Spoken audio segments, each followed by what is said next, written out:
ভারতীয় রেলের ইতিহাসে এক নতুন অধ্যায়ের সূচনা বাংলা থেকেই। হাওড়া কামাখ্যার অর্থাৎ গুয়াহাটির মধ্যে সংযোগকারী এই ট্রেনটি পূর্ব ও উত্তর পূর্ব ভারতের রেল যোগাযোগ ব্যবস্থায় গতি ও স্বচ্ছন্দের নতুন নজির করবে। এতদিন চেয়ার কার বন্দে ভারতের পর এই প্রথম রাতে শুয়ে ভ্রমণের জন্য আসছে স্লিপার সংস্করণ। সপ্তাহে 6 দিন চলবে এই ট্রেন।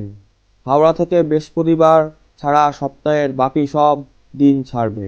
হাওড়া থেকে ছাড়বে সন্ধ্যা 6টা 20 মিনিটে, কামাখ্যা পৌঁছবে পরদিন সকাল 8টা 20 মিনিটে।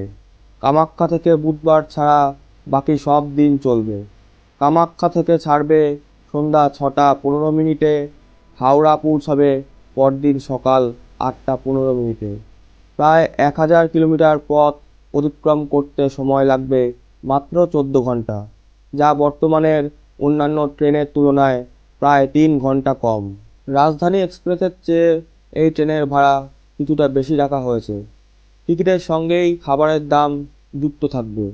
রেলমন্ত্রীর দেওয়া ইঙ্গিত অনুযায়ী আনুমানিক ভাড়া: এসি 3 টায়ার প্রায় 2300 টাকা, এসি 2 টায়ার প্রায় 3000 টাকা, এসি ফার্স্ট ক্লাস প্রায় 3600 টাকা। হাওড়া ও কামাখ্যার মাঝে 14টি স্টেশনে দাঁড়াবে এই ট্রেন।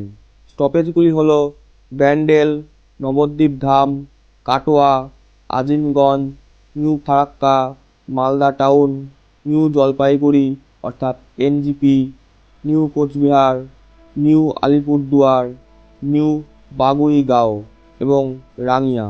16টি কোচের এই ট্রেনটিতে 11টি এসি 3 টায়ার, 4টি এসি 2 টায়ার এবং একটি এসি ফার্স্ট ক্লাস কোচ রয়েছে। যাত্রী ধারণ ক্ষমতা 823 জন।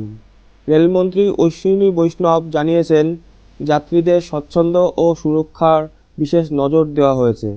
ঝুঁকিহীন সফরের জন্য উন্নত সাসপেনশন, অটোমেটিক স্লাইডিং ডোর এবং শব্দবিরোধী অর্থাৎ নয়েজ ইনসুলেশন ব্যবস্থা আছে।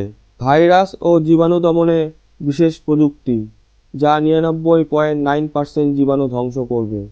যাত্রী সুরক্ষায় দেশীয় প্রযুক্তির কবচ সিস্টেম এবং সিসিটিভি নজরদারি থাকছে। রেল মন্ত্রক সূত্রে খবর, হাওড়া কামাখ্যা রুটটি সফল হলে আগামী দিনে দেশের অন্যান্য দীর্ঘ দূরত্বের রুটেও এই স্লিপার ট্রেনটি চালানো হবে। উত্তরবঙ্গ ও অসমের পর্যটন এবং বাণিজ্যে এই ট্রেনটি বড় ভূমিকা নেবে।